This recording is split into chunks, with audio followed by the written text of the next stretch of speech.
Hi guys, it's Katy here and welcome back to my YouTube channel. So today's video is gonna be a little update on my Anthurium seedlings. If you don't know already, I did a video about them. So if you wish to see where I've actually started, I would suggest checking this video out. It will be linked up here. Since then, the seedlings have grown a lot. I've also got more of them actually. And during this time that I've been growing them, I've learned a lot of new tips and tricks that I wish to share with you, because I know a lot of people are growing seeds right now and there are gonna be a lot more popping up because I know there are people who are actively pollinating those inflorescences. So let me show you. First we're gonna start with Anthurium papillilaminum crossed with Antherium Crystalline. Again, papillilaminum was the mother and crystallinum, so something in lines of that was the father. They have grown a lot and they're finally showing the characteristics, so let me get some out. This is currently one of my favorite ones. As you can see, they got big. I have potted them up in these tiny little pots, so there is a very airy aeroid mix on the bottom half of the pot, and it consists of small bark, charcoal, perlite and vermicompost. Let me show you how they're doing. This is, as I mentioned, this is one of my favorites. It's doing okay. I did try to label them on the pot, but it's kind of falling out. Hopefully you can see they're already displaying different characteristics, which shows that they're different.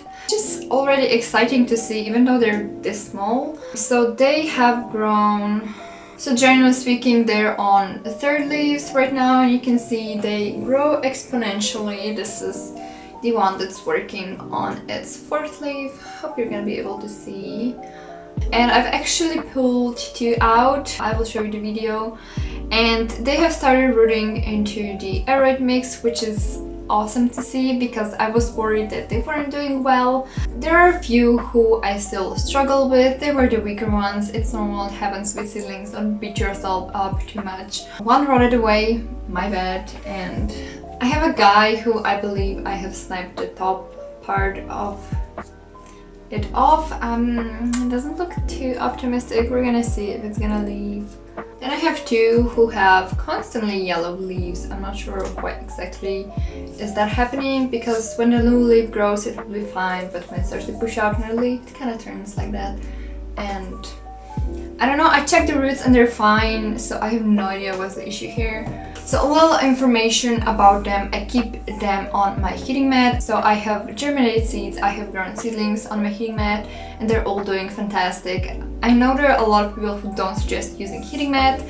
I feel like it really depends what is your environment, because I can have dips under 20 degrees and it's really recommended to keep somewhat stable temperature, especially with the seedlings. So technically you don't need a seedling mat. If your average temperature is at around 24 to 25 degrees, that's perfect temperature for germinating and growing in general. Another point that bothers me is when people say you don't need to fertilize your seeds or seedlings.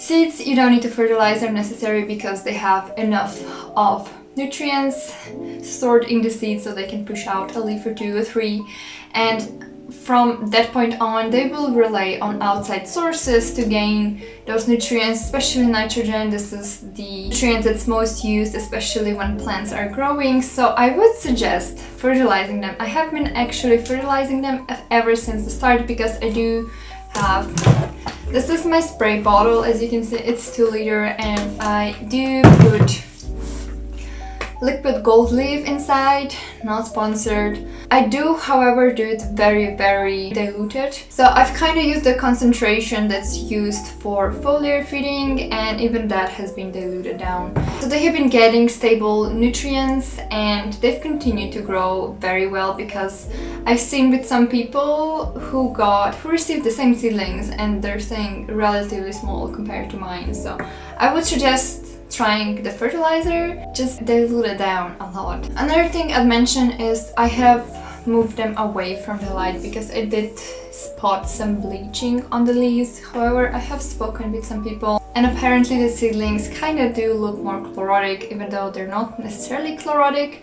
I will be changing my setup again, so they will get a different setup, not the one that I have right now. So we're gonna see how they react. They definitely do appreciate that light. Next guys that I want to mention, so these are Anthurium ace of spades crossed with Magnificum hybrid.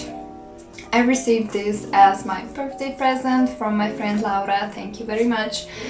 And I got them as seeds. I know one started to sprout right away when I received it, and the other one was just staying behind, and currently they're both working on new leaves, which is exciting. I've been keeping those in pure sphagnum moss. It did get green on the top, which is kind of disgusting, but oh well. They're gonna stay in here until I see 2, 3 or 4 leaves, and then I will transfer them to the mix that's here.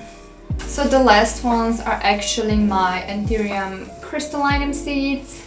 I've received those from Rose, thank you very much once again. I received those as seeds and they have come quite far. As you can see, they already have their second leaves popping up. There are a lot of them, and some are already showing the crystalline features. They're supposed to be pure crystalline, which is very nice. I'll pop you the picture so you can see the mama plant. Apparently it was self-pollinated. So I have this in different setup that I had those. These were in pure sphagnum moss. Until I transferred them, I figured out that with sphagnum moss you really have to be careful it doesn't dry out too much, because they don't like their roots being too dry, because the tips will kind of brown and they will stop growing from there. I was kind of struggling with it, have it on heating mat, because sphagnum moss does dry out in like 2 days or 3 days, especially if you keep them in smaller pots.